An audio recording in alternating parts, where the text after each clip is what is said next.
ఓం నమో భగవతే శ్రీరమణాయ. చాలా సంతోషం నాయన. ప్రతి ఒక్కరూ నేను చూస్తున్నాను, నేను చేస్తున్నాను, నేను అనుభవిస్తున్నాను, నాది నాది అంటూ ఉంటారు కదా. ఇంతకీ ఆ నేను ఎవరు? అటువంటి నేను అసలు ఏదైనా ఉన్నదా? ముఖ్యంగా దేహము ఎన్నడూ తాను ఉన్నట్టు అది నేను అని అనదు, అనలేదు. ఇది అందరి అనుభవంలో కూడా ఉన్నది. మరైతే దేహ పరిమాణంతో దేహ ధర్మాలు నీ ధర్మాలు అనుకుంటూ మరి ఒక నేను ఇక్కడ ఉన్నదా లేదా? ఉంటే దాని స్వరూపం ఏమిటి? లేకపోతే దీనికి ఆధారమైనటువంటి సత్యస్థితి ఒకటి ఉండి తీరాలిగా. కనుక ఇక్కడ విచారించవలసినటువంటి అవసరం ఎంతైనా ఉన్నది. యోగ వాసిష్టంలో కూడా రాములు వారికి వశిష్ఠుల వారు ఈ విషయాన్ని ప్రస్తావిస్తూ అవిచారం వల్లనే ఈ మాయాజీవుడికి దుఃఖాలు కలుగుతున్నాయి, కష్టాలు కలుగుతున్నాయి. విచారిస్తే అట్టి జీవుడే ఉద్భవించలేదని, ఉన్నది జ్ఞానమేనని, ఆ జ్ఞానము ఏనాడు కూడా ముక్కలై జీవుడు, జగత్తు, ఈశ్వరుడు కాలేదని, ఇవన్నీ కూడా మానసికమైన ధోరణులు మాత్రమేనని ఇటు రమణ మహర్షుల వారు కూడా ఈ విషయాన్ని చాలా స్పష్టంగా చెప్పటం జరిగింది. చైతన్యము అంటే జీవుడికి ఈ పరిమితత్వమైన మాయా నేనుకి తెలియదు. ఉనికి అంటే తెలియదు. అహం స్ఫురణ ఒకటి ఉన్నది అనేది కూడా ఈ మాయా జీవుడికి తెలియదు. అది వాడి తప్పు కాదు. తాను కాని దానితో తన ఉనికిని ఏర్పరచుకున్నప్పుడు ఏర్పడినటువంటి స్థితే ద్వైత స్థితి. ఇక్కడ బాగా గ్రహించవలసింది, ఈ స్థూల దేహంతో నేనంటే వ్యక్తిని, ఈ సంసారము నాది, తల్లిదండ్రులు నా వాళ్ళు, ఈ వస్తు విషయాలు నావి అని అనుకుంటున్నాడా ఈ మాయలో? కాబట్టి అనుకునే నేను ఏ విధంగా ఇది ప్రవర్తిల్లుతుంది? ఒకవైపు చూడబోతే దేహము మాట్లాడదు, మరొక వైపు ఈ అహంకారము మూలము ఒకటి ఉన్నట్లు కూడా తెలియదు. దేని ఆధారంగా ఈ మాయా నేను ప్రవర్తిల్లుతున్నదో తెలియదు. అందుకని ఆదిశంకరులు కూడా నీవు విచారం చెయ్యమంటాడు. దేహం నాహం, దేహం నీవు కాదు. కోహం, నేనెవరిని. అంతటితో ఆగలే. సోహం, సహా ప్లస్ అహం సోహం.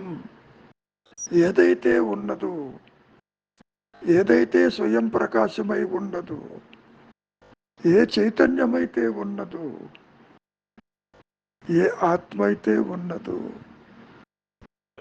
ఏ అహం స్మరణ అయితే ఉన్నదో, అది నీ స్వరూపమని గుర్తించు అని మాయలో బోధించటం జరుగుతున్నది. ఇక్కడ సత్యము అంటే ఆది శంకరులు చక్కటి నిర్వచనం ఇచ్చారు. ఏ మార్పు లేకుండా, పరిణామశీలత లేకుండా, కనపడిపోయేది కాకుండా, ఒకే రీతిలో, ఒకే స్థితిలో తనకు తానుగా ప్రకాశింపచేసుకునే సామర్థ్యము కలిగిన ఏకైక సద్వస్తువు ఆత్మ ఒక్కటే. అదే సత్యము, అదే నిత్యము, అదే అనంతము, అదే ఏకము. మరైతే ఇక్కడ జీవుడికి దేహాత్మ బుద్ధితో ఉన్న మాయాజీవుడికి జనన మరణాలలో కొట్టుమిట్టాడుతున్న ఈ అహంకార పూరితమైన ఈ వ్యక్తిత్వంతో కూడుకున్న ఒక ఇండివిడ్యువల్ నాన్ ఎంటిటీ ఏం చేస్తున్నాడు ఇక్కడ? ఇంద్రియ వ్యాపారములకి బానిసవుతూ ఎన్నో విషయాలని గ్రహిస్తున్నాడు. ఇక్కడ బహుళత్వం ఏర్పడింది, అన్యత్వం ఏర్పడింది. నాలాగే ఇతరులు ఉన్నారు, ఈ ప్రపంచంలో కష్టసుఖాలు ఉన్నాయి. ఒకటి కాదు, ఈ మానసిక ధోరణి ఎటువైపుకు వెళుతుందో వాసన ప్రభావము చేత అన్ని విషయాలని గ్రహిస్తూ, ఊహిస్తూ ఈ బహుళత్వాన్ని, ఈ వైవిధ్యాన్ని తెలుసుకుంటున్నాడు.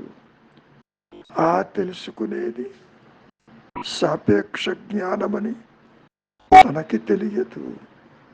నిజంగానే దేహం ఉందని, జగత్తు ఉందని, సంసారం ఒకటి ఉన్నదని, బంధాలు ఉన్నాయని, మోక్షము కూడా ఒకటి ఉండి తీరుతుందని ఈ దేహాత్మ బుద్ధితో తాను అనుకుంటూ ఉంటాడు. దీని అర్థం ఏమిటి? ఒకవైపు చైతన్యమే సత్యమై, నిత్యమై, ఏకమై, అహం స్ఫురణగా అనంతంగా ప్రకాశిస్తూ ఉంటే నీవిక్కడ ఏం చేస్తున్నావు? ఈ బహుళత్వాన్ని, ఈ వైవిధ్యాన్ని తెలుసుకునే జ్ఞానం ఉంది. ఇది పూర్తిగా సాపేక్ష జ్ఞానము. ఇది అజ్ఞానం అనే చెప్పాలి, పూర్ణ జ్ఞానము కాదు. పూర్ణ జ్ఞానములో, పూర్ణ చైతన్యములో జీవుడెక్కడ, జగత్తెక్కడ, మీరనుకునే చూసే సృష్టి ఎక్కడ? లేదు కదా. ఈ సందర్భంలోనే రమణ మహర్షుల వారు ఒక చిన్న ఉదాహరణ కూడా చెప్పడం జరిగింది.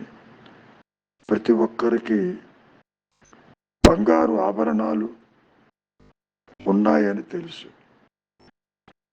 అవి ఎలా వచ్చాయి? బంగారానికి విడిచి విడిగా ఈ నగలు ఆభరణాలు ఉన్నాయా? చెప్పండి.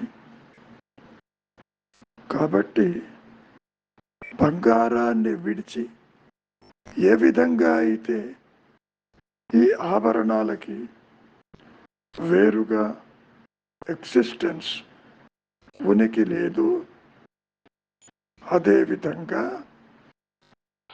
ఏ చైతన్యం అయితే, ఏ అహంస్ఫురణ అయితే, ఏ సత్యస్థితి అయితే, ఏ తురీయమైతే, ఏది స్వయం ప్రకాశమై నేను ఉన్నాను అన్న ఎరుకను విడిచి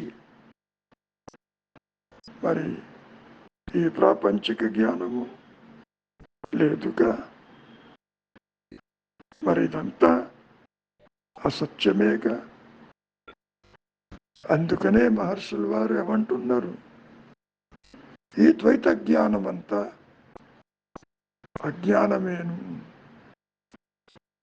ఇవన్నీ మానసికమైన ధోరణులే తప్ప మరొకటి కాదు అని స్పష్టం చేశారు. ఆ విచారించవలసింది నీవే చెయ్యాలి. మహర్షులు కానీ, శంకరులు కానీ, ఏ ఇతరులు కానీ ఎన్ని రకాలుగా ఇది అసత్యమని, జగత్తు మిథ్య అని, బ్రహ్మమే సత్యమని, అసలు నీవు పుట్టలేదని, నీకు పుట్టుక లేదని, ఉన్నది ఎరుకేనని ఎంత చెప్పినా సత్యము ప్రకాశింప చెయ్యలేరు. పోనీ ఈ మాయలో గురువు అనుకునేవారు ఏవైనా అందిస్తారా?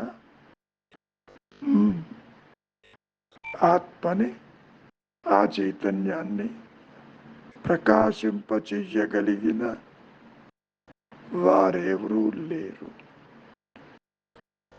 ఈ మాయలో ఏ ఒక్క వస్తువు కూడా ఆత్మని తెలుసుకోలేదు. అసలు వేరు ఎరుకే లేదు తెలుసుకోవటానికి. కాబట్టి నేను అంటే చైతన్యము, నేను అంటే ఉన్నానన్న ఎరుక, నేను అన్న అహంస్ఫురణ ఏదైతే స్వయం ప్రకాశమై ఉన్నదో అదే పరబ్రహ్మము. ఉపనిషత్ వాక్యాలు కూడా అహం బ్రహ్మస్మి అంటూ వర్ణించినాయి. నేను ఉన్నాను ఉన్నాను అన్న స్ఫురణమయ ఏకైక సత్యస్థితి ఏదైతే ఉన్నదో అది మాత్రమే పరబ్రహ్మము. అంతేకాని అహంకారంతో, వ్యక్తిత్వంతో, మానసిక ధోరణితో, పరిమితత్వంతో నేనంటే పరబ్రహ్మని, నేనంటే దైవాన్ని అని అనుకోవటం కాదు. అలా అనుకోవటం వల్ల అన్ని అనర్థాలే ఏర్పడతాయని రమణ మహర్షులు వారు స్పష్టం చేశారు. ఇది అనుకునేది కాదు. అనుకునేవాడు ఎవడున్నాడు అక్కడ? లేడు. ఇది బుద్ధికి అందదు, ద్వైతానికి అందదు, ఏ అవస్థలకి అందదు. నీ సత్యస్థితి. నీ అంటే తత్వసి వాక్యాలు అందరికీ తెలుసు, అందరూ వింటూనే ఉన్నారు. తత్ అంటే ఆ చైతన్యమని, త్వం అంటే దేహాత్మ బుద్ధిలో ఇక్కడ నీవు కొట్టుమిట్టాడుతున్నావని, ఇది నీవు కాదని, నీవు ఆ చైతన్యమేనని సూచించటానికి తత్వసి వాక్యాలు ఉపయోగపడతాయే తప్ప అది మంత్రంగా నేనే ఆత్మని, నేనే చైతన్యాన్ని, నేనే భగవంతుణ్ణి అని నీవు జపం చేయటం కాదు, అనుకోవటం కాదు. ఇది బాగా గమనించాలి. కాబట్టి ఈ ప్రాపంచిక జ్ఞానం అంతా కూడా అదృశ్యమైపోయేది. జీవుడు, జగత్తు, ఈశ్వర భావనలు పూర్తిగా కళ్ళలు, స్వప్న తులయములు, నిరాధారములు, స్వయం ప్రకాశము లేనివి అని నీవు ఎప్పుడైతే గుర్తించి వాటి జోలికి పోకుండా స్థిరచిత్తుడవై నిలిచి ఉంటావో, ఆ మనస్సులో, ఆ శుద్ధ మనస్సులో ఆ చైతన్యము నేను ఉన్నాను అని ప్రకాశిస్తూ ఉన్న సంగతి ఆత్మగా నీకే తెలుస్తుంది. ఆత్మ ఎక్కడ ప్రకాశిస్తుంది అన్నప్పుడు రెండు నేనులు లేవుగా, ఒకటే నేను ఉందిగా.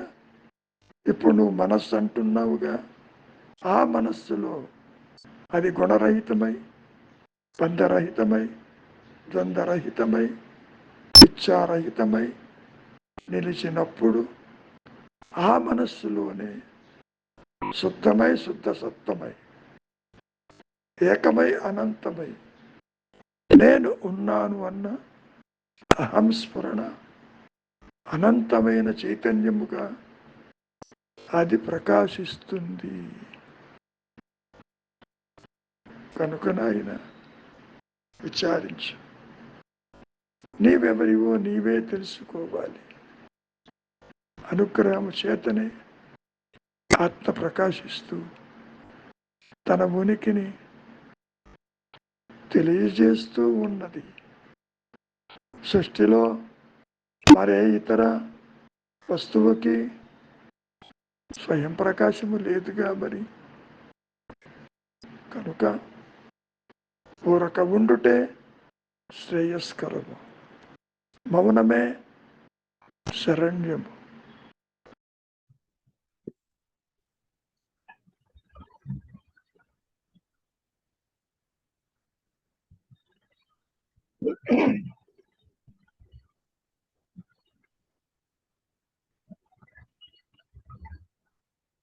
గురుగారు మొదలుపెట్టారు. చైతన్యమే స్వయం అయిన ఆత్మను విడిచి లేని ఈ ప్రాపంచిక జ్ఞానం అసత్యమే. ఇంతకీ చైతన్యం అంటే ఏమిటి? మీరు చెప్తారు కదా గురుగారు, చైతన్యం అన్నా ఆత్మన్నా. మాకైతే చైతన్యం గురించి తెలియదు. కాదు నాయన, చైతన్యము, ఆత్మ, అహం స్మరణ, ఉచ్చతర శక్తి, ఇవన్నీ కూడా స్వయం ప్రకాశము కలిగినవి.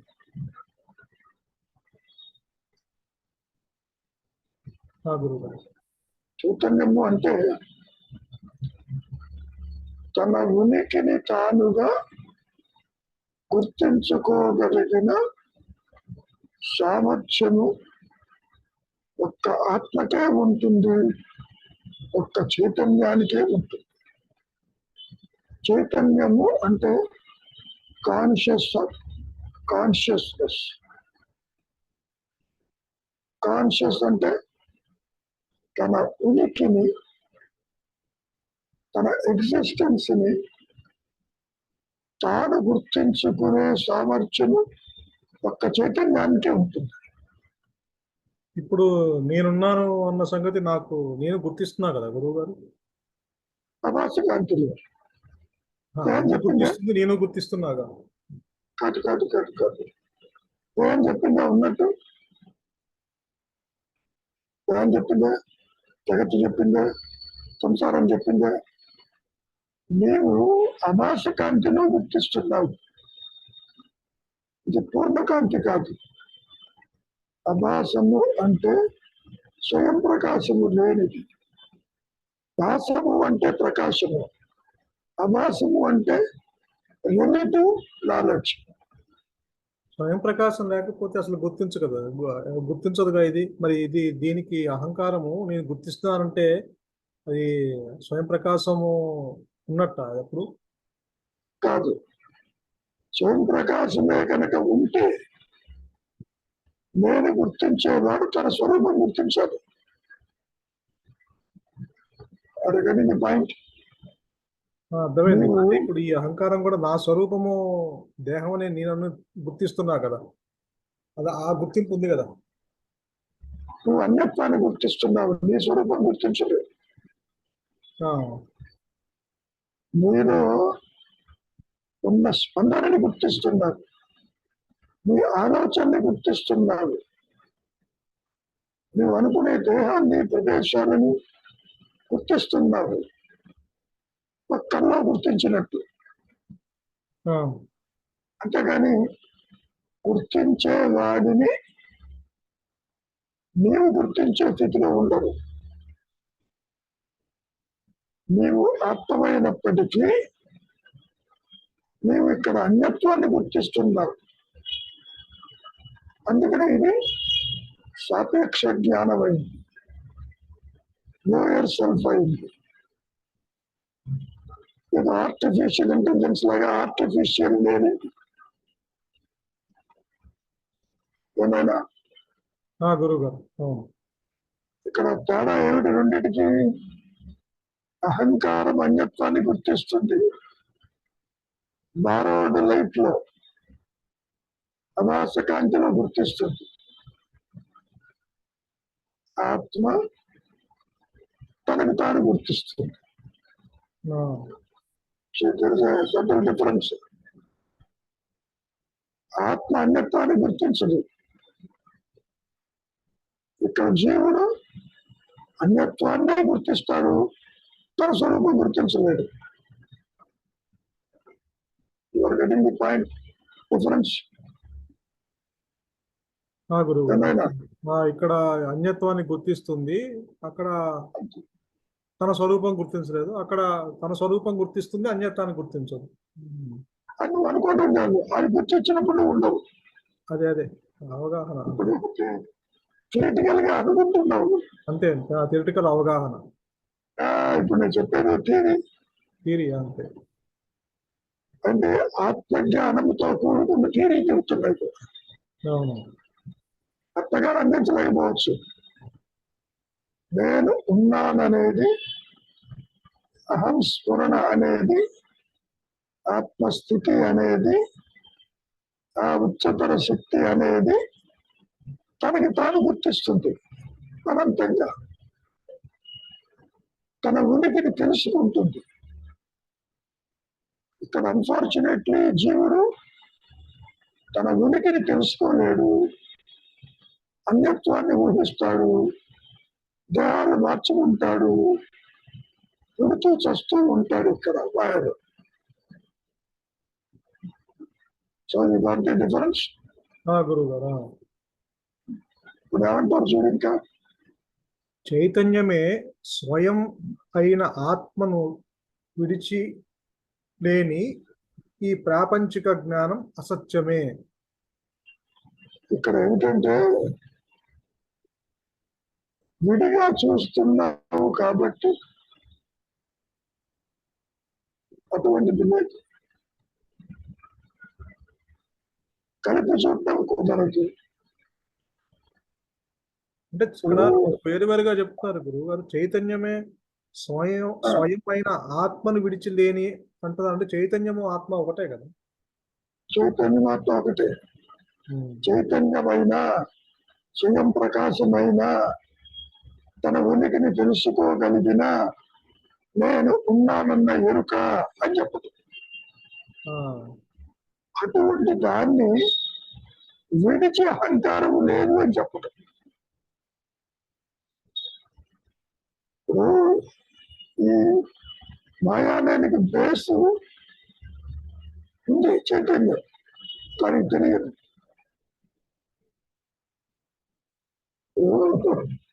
ఒక క్యాండిల్ ఉంటుంది, కొవ్వొత్తి. కొవ్వొత్తి బాటం ఎప్పుడు చీకటిగా ఉంటుంది, వెలుగంతా బయటికి వెళ్తుంది. అట్లా ఉంటుంది. ఆ కొవ్వొత్తి తన మూలాన్ని తెలుసుకోలేదు. అదే మహర్షి కూడా చెప్పింది, సీర్ ఎవరైతే చూస్తున్నాడో cannot know his own existence. తన మూలం తెలుసుకునే సామర్థ్యం ఉండదు. ఎందుకని ఉండదు? ఒకటే కారణం, ఇది సర్పరచు భయం భ్రాంతి లాంటి. పాము తెలుసుకోలేదు తాడుని, జీవుడు తెలుసుకోలేడు ఆత్మని. అట్లా చాలా విచిత్రంగా ఉంటుంది. పాముతో ఎందుకు పోల్చారు? ఆది నుంచి అహంకారం ధృవీకరించబడింది కాబట్టి. తాడు పాము కాలేదు, ఆత్మ జీవుడు కాలేదు. అదొకటి మీ పాయింట్. ఆత్మ తనకు తానుగా తురయంలో ఉన్నది. అది ముక్కలే జీవుడు, జగత్తు, ఈశ్వరుడు కాలేదు. మరి అయితే ఇక్కడ మరి వచ్చిన మాయ నేను ఎట్లా వచ్చింది అనేది ప్రశ్నించడానికే అది కనపడుతుంది, విచారించడానికి కనపడుతుంది. నేను నాది నాది అంటూ పరిగెడుతున్నావుగా, అది ఉందేమో చూడు అర్థానికి అవకాశం దొరికింది. అంతకంటే ఈ మాయా కూడా మరి ఆత్మ చిత్శక్తి ఆత్మ యొక్క శక్తి శక్తిగానే చెప్తారు కదా గురువు గారు, చిత్శక్తి అని. లేదు లేదు, జనశక్తిని ఆవరించిన చైతన్యమే బుద్ధి. ఈ మాయా నేను మనస్సులో మనోబుద్ధి చిత్తాహంకారంలో బుద్ధి అంటే ఫ్యాకల్టీ ఇంటెలిజెన్షియా, అది జడశక్తిని ఆవరించిన చైతన్యం. ఈ జడమే. ఇది ఒక రకంగా చెప్పుకోవాలంటే మనస్సు జడము, దేహము జడము, జగత్తు జడము. ఈ మనస్సులో ఫ్యాకల్టీ ఏమిటి? మనస్సు, బుద్ధి, చిత్తము, అహంకారము. త్రిపుర రహస్యంలో ఈ విషయాన్ని గురించే ప్రస్తావించడం జరిగింది. బుద్ధి అంటే ఏమిటి? అది ఒక జడశక్తి ఆవరించిన చైతన్యం.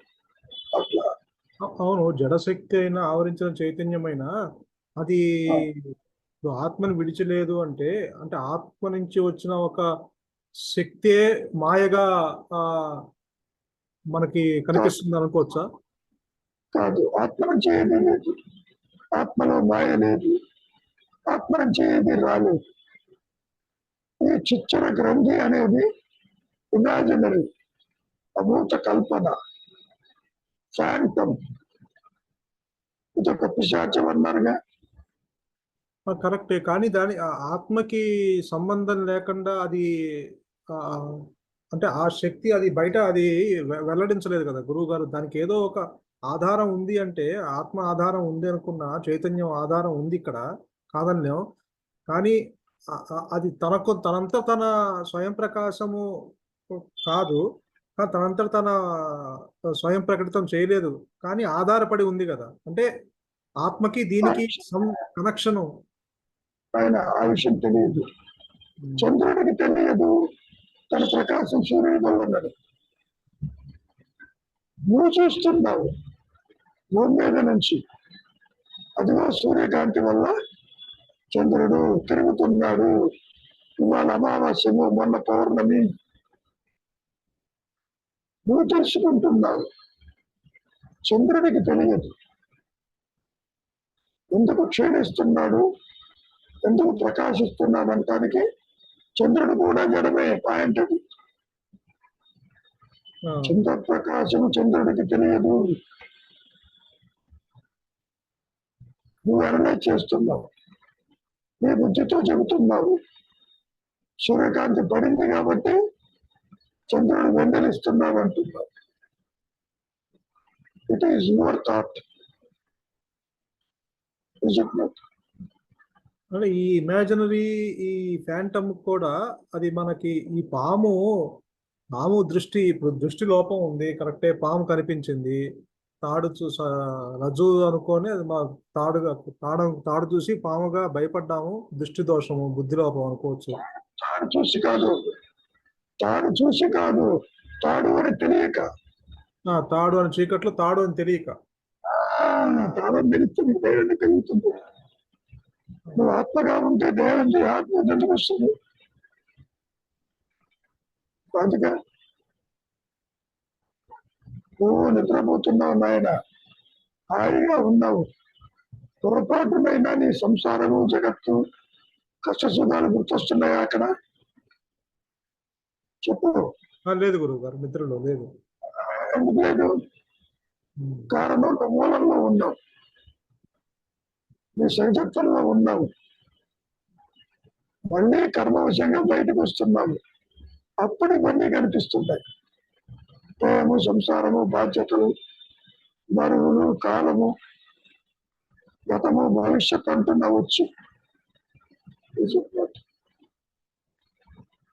కాబట్టి అటువంటి ఏది లేదు అని చెప్ప. అంటే పాము భయం కలగటానికి ఒక కారణం ఉంది.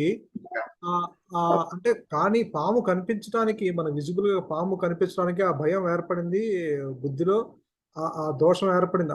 అది అజ్ఞానం అనుకున్నా సరే అది దానికి ఒక ఆధారం ఉంది. అంటే ఆ విజిబిలిటీ అది ఫ్యాంటమ్ అయినా సరే ఇమాజిన్ అయినా సరే ఆ ఒక కనిపించింది కదా గురువు గారు, ఆ విజిబిలిటీ అనేది అంటే దానికి ఒక ఆధారం ఉండాలి కదా.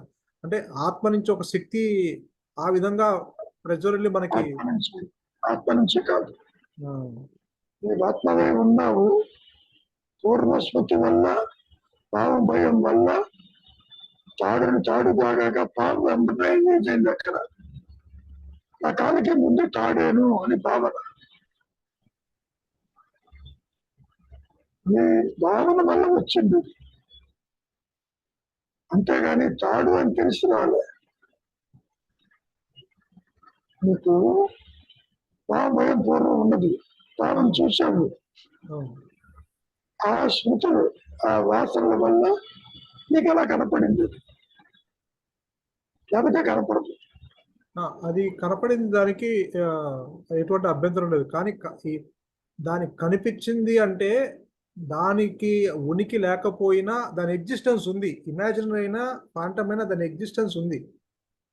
ఎగ్జిస్టెన్స్ ఉన్నది అని అది తెలుసుకోలేని స్థితిలో ఉంది. చంద్రుడికి ఎగ్జిస్టెన్స్ ఉన్నది, వెలుగు ఉన్నది నువ్వు తెలుసుకుంటున్నావు, చంద్రుడు తెలుసుకోలేదు. ఇప్పుడు కూడా బుద్ధి వల్ల నీవు గ్రహిస్తున్నావు, నేను తెలుసుకుంటున్నాననే జ్ఞానం ఉండదని.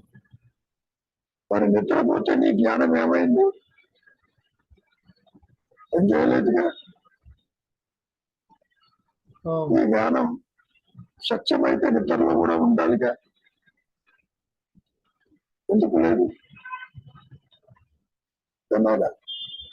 విచారించి ఎందుకు లేదు? నిద్రలో ఎటువంటి ఏం లేదు గురువు గారు. అంటే నిద్రలో ఏమీ లేదని చెప్పే నేను కూడా లేదు అక్కడ, బయటకు చెబుతున్నావు. ఏమైనా గురువు గారు అవును, నేను నిద్రపోతున్నాను ఫలానా పులేస్తానని చెప్పు, చెప్పలేదు. అంటే నా పాయింట్ ఏంటంటే గురువు గారు, ఈ ఇమాజినరీ ఫ్యాంటము అహంకారము లేదు కానీ మన కనిపిస్తుంది కాబట్టి పాము భయం కలిగించింది.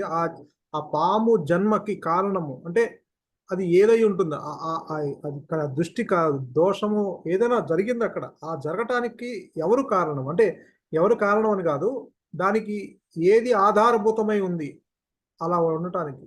మనస్సు, నీ మనస్సు ఆధారం, వాసనల ఆధారం,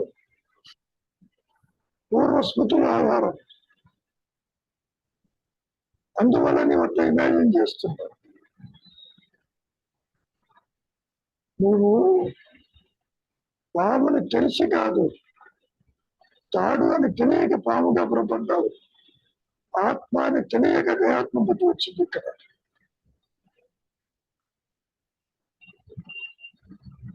కాబట్టి ఇవన్నీ కూడా మీ ఆలోచనలు. సపోజ్ మీకు ఆలోచనే కలగలేదు అనుకుంటాం. కాలి కింద తాళ్ళున్నా, తేళ్లున్నా, గుంటలున్నా, రాళ్ళున్నా మీకు తెలియదు.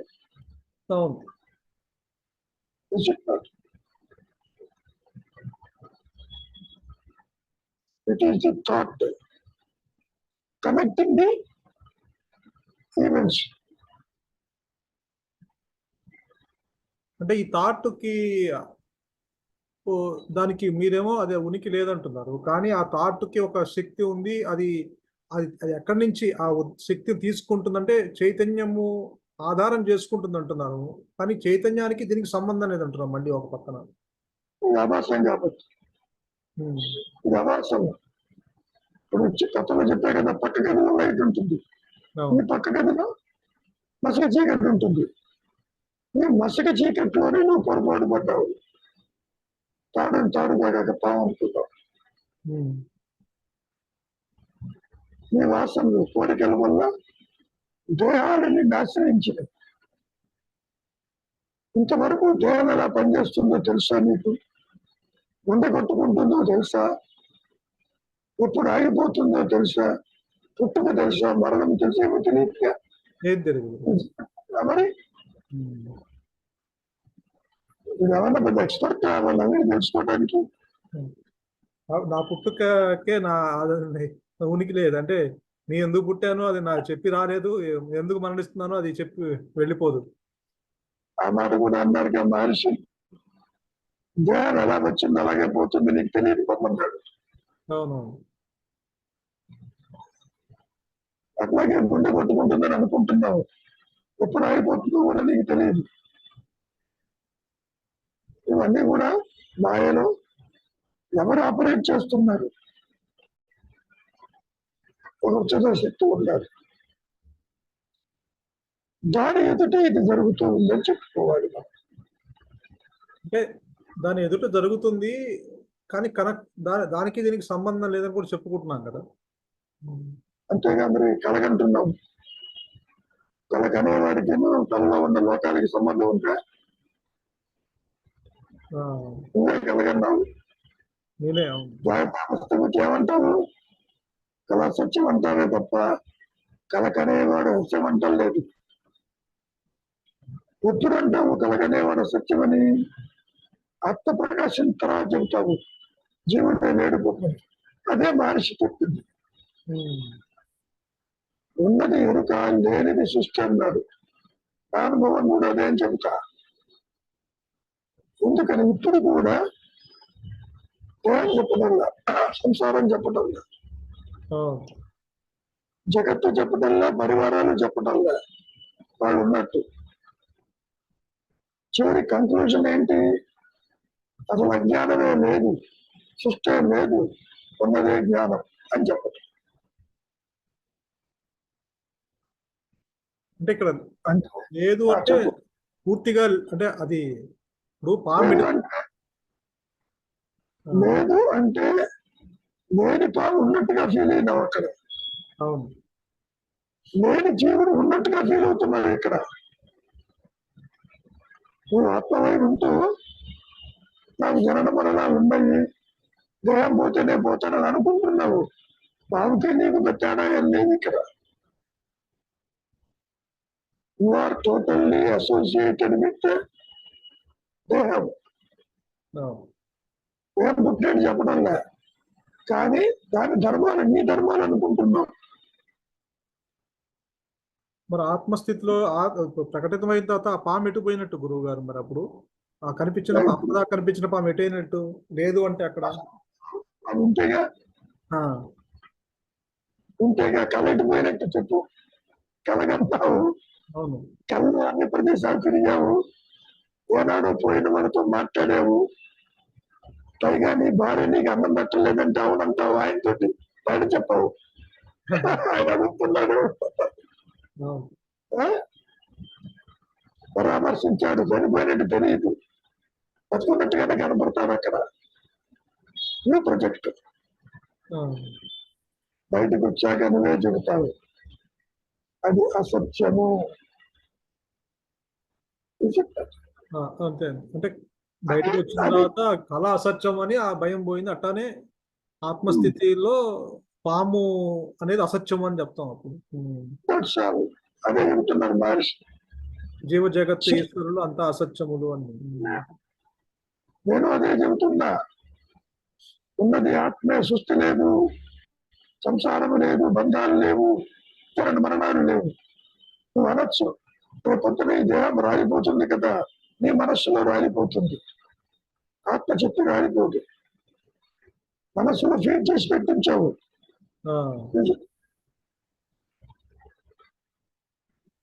కాబట్టి పుట్టుక లేని దానికి పుట్టుక వచ్చినట్టు, అసలు పుట్టుకే లేని దానికి నాకు తెలియనట్టు ఉంటుంది ఇక్కడ. కల్పితం. కల్పితం, ఇమాజినరీ. అందుకని అది ప్రకటితమైందో ఇదంతా కల్పితము, ఇదంతా అసత్యము, ఇప్పటిదాకా ఉన్నది కేవలము చైతన్యము మాత్రమే అని ఆ ఎరుక అప్పుడు తెలుస్తుంది. అది ప్రకాశిస్తే తెలుస్తుంది. అదే నీ ప్రయత్నం వల్ల కాదు. అవును. నువ్వు ఎంత స్థాయికి ఆ పుస్తకాలు ఈ పుస్తకాలు చదివి ఆత్మ అంటే అవగాహన ఉంటుంది తప్ప అనుభవం ఉండదు. అవును. ఇప్పుడు ఎన్నో శాస్త్రాలు వచ్చినాయి. అవును. గురించి ఎన్నో చెప్పారు. వివేక చూడమని కూడా అటువంటిది. కానీ నీకు అనుభవానికి రాదు. అవును. ఎంత ఉపనిషత్తులు ఎన్ని చదివినా అవన్నీ కేవలం అవగాహన వరకే, అనుభవంలో అనుగ్రహం వల్లే అనుభవం. అది కూడా ఈ మాయలో చెప్పుకునేటువంటి ఒక మాట అనుగ్రహం. ఇంతకీ అనుగ్రహం అంటే ఏమిటన్నారు? ఆత్మే, గురువే, దైవమే, ఉన్న సత్యమే అనుగ్రహం. మహర్షి విషయం తీసుకోపోని మరణాభూతి లేదు, అతన్ని పిల్లవాడిగా ఉన్నాడు. మరి అనుగ్రహంతో ప్రకాశిస్తేనే కదా ఆత్మ తెలిసింది. లేకపోతే you would have become an ordinary person ignored by the world. Is it not? మనం చెప్పుకునే అవకాశం ఉంటుంది. కాబట్టి ఉన్నది అదృశ్యమయ్యే ప్రసక్తి లేదు, ఉనికి లేనిది కనపడిపోతూ ఉంటుంది.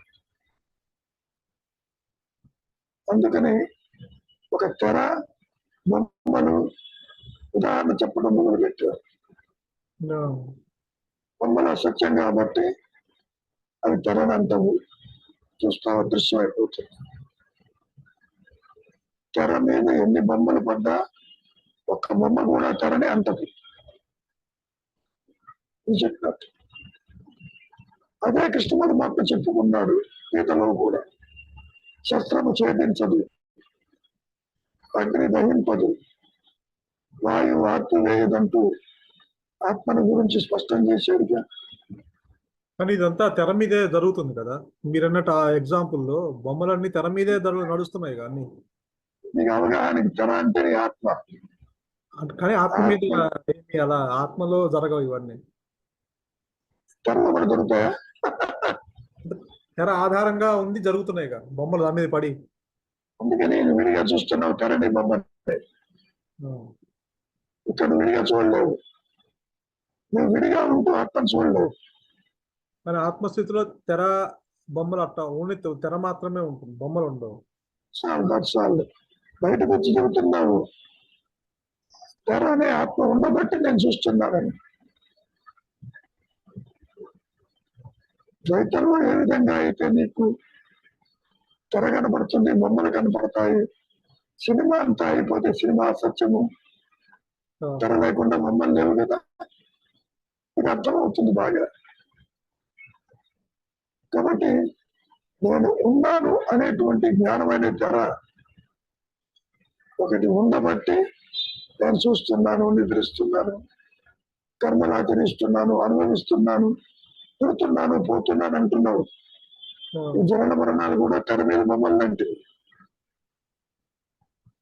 ఏమైనా గురువు గారు వెరీ సింపుల్ గా అక్కడ అర్థం చేసుకోవడానికి ఏమీ లేదు, అర్థం కాని కూడా ఏమీ లేదు.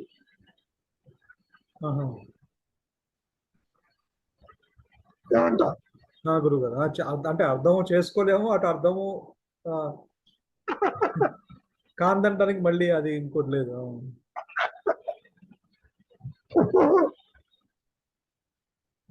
నువ్వు ఎట్లా ఉన్నావని అడిగాను అనుకో, వెంటనే స్కాన్ చేస్తావు, ఒరిజినల్ ప్రాబ్లం అంటావు. అంతవరకు నేను ఆత్మనని చెప్పలేదు. ఉంటూ కూడా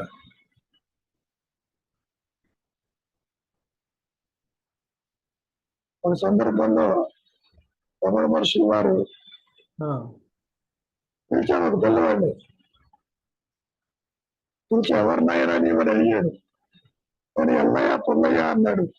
ఇంతకాలం నా దగ్గర ఉండి నేర్చుకుని ఇదేనా అన్నాడు. పైగా నేనంటే కనీసం జ్ఞానం అన్న మాట కూడా రాలేదు వాడు అప్పటి.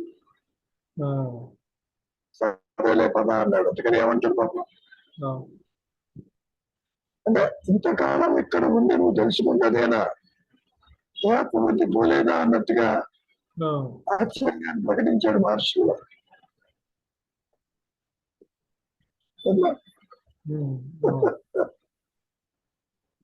సో అందుకనే ఏమంటున్నారు, అసత్యమే లేదు, ద్వైతమే లేదు, సృష్టి లేదు, ఉన్నది జ్ఞానము.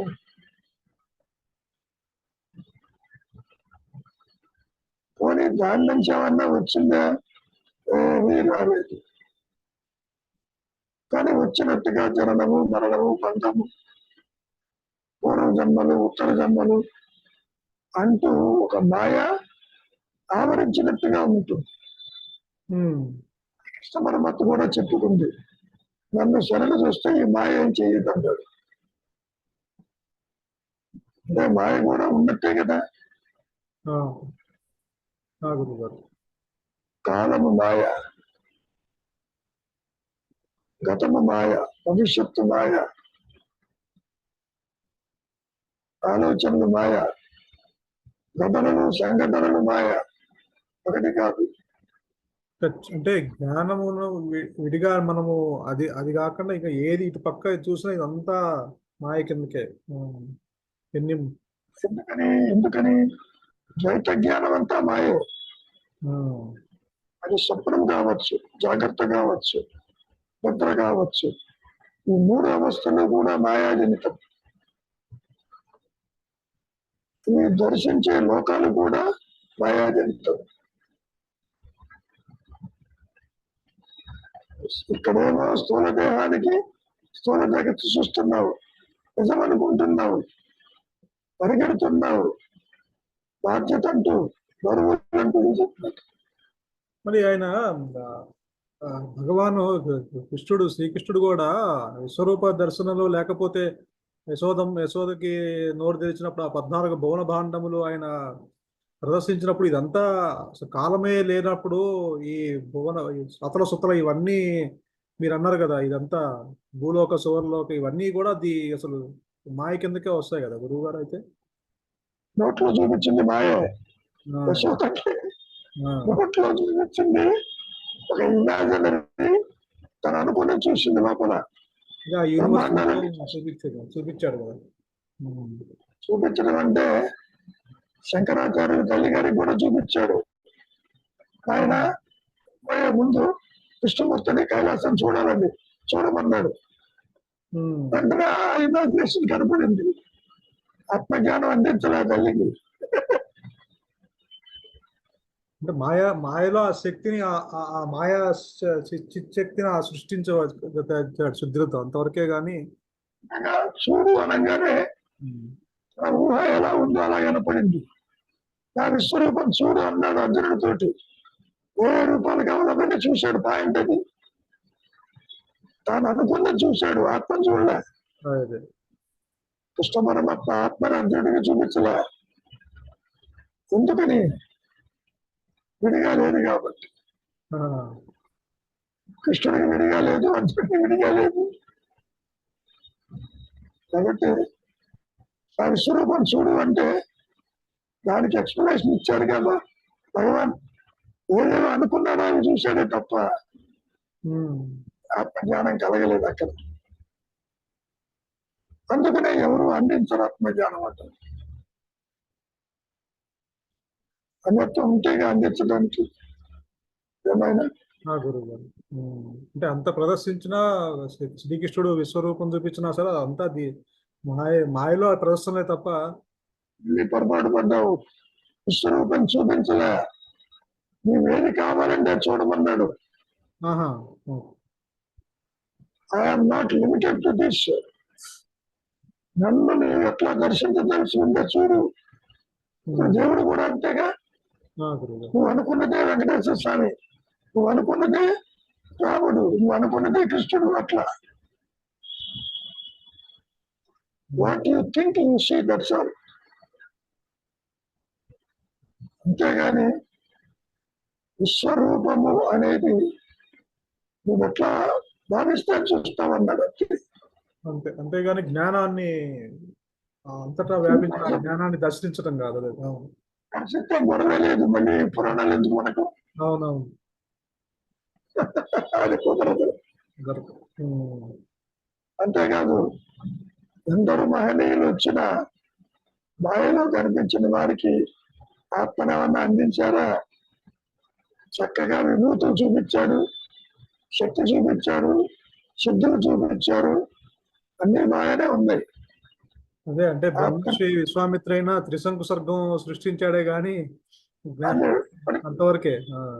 ఆత్మ ప్రకాశింపజేయలేదుగా.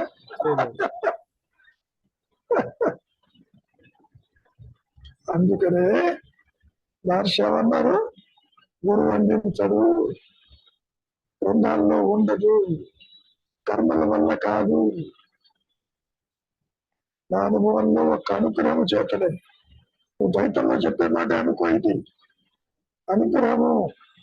దాని వల్లనే అది ప్రకాశించి ముందు జనన మన సర్కిల్ నుంచి బయటపడేస్తుంది. అంతే. నువ్వు పుట్టావు అనుకుంటున్నావు కాబట్టి. పుట్టలేదు అనుకుంటే గొడవే లేదు.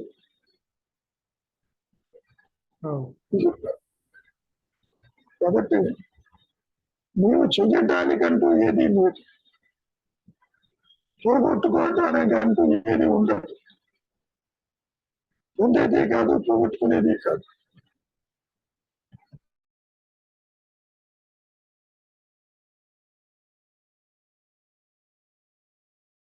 పూరకం దర్శనం శ్రీనివాసరావు ఉందా? ఇంకా పుణ్యకాలం వెళ్ళిపోతుంది.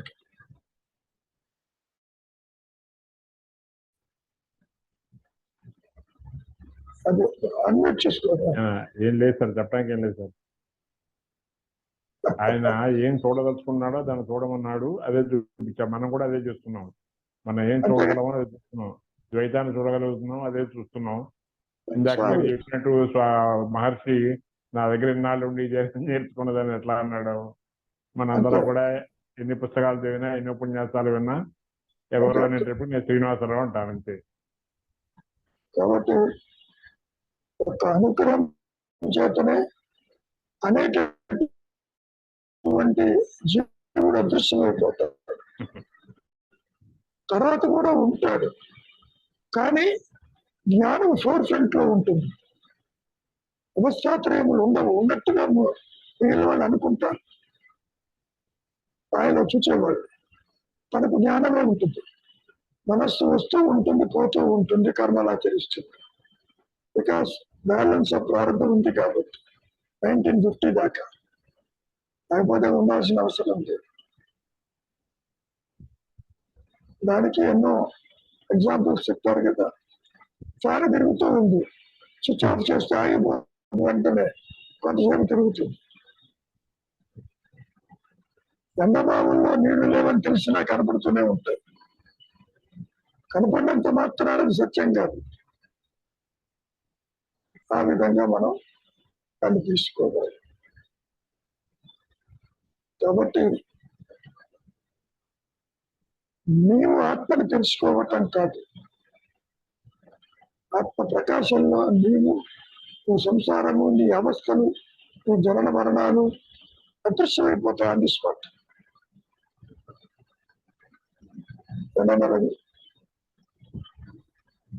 జాయిన్ ఉందా గురువు గారు ఇంకేం వెంకట్రావు గారు ఏమైనా ఉన్నాయా?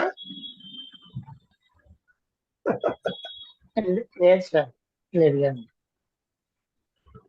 ఎందుకంటే ఏదో కొత్తగా వస్తుందని అనుకోబాకండి. ఇప్పుడు కూడా వచ్చి ఉన్నది కాన్షియస్నెస్. అహంకారం పుట్టక ముందు అదే ఉంటుంది, పుట్టిన తర్వాత అదే ఉంటుంది, దేహంతో డిటాచ్ అయిన తర్వాత కూడా అదే ఉంటుంది. It has nothing to do with the appearance and disappearance of the system. సంబంధం లేదు. చాలా విచిత్రంగా ఉంటుంది.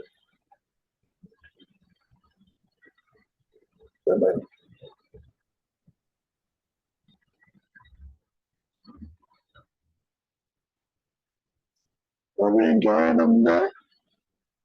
ఇంకేం లేదు గురువు గారు, అయిపోయింది టైం.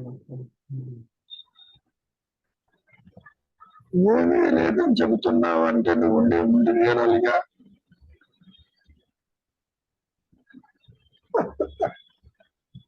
ఏమీ లేదు అని చెప్పాలి అంటే నువ్వు ఉండాలి. ఆ ఉన్నది ఆత్మే. ఆత్మ చెప్పదు.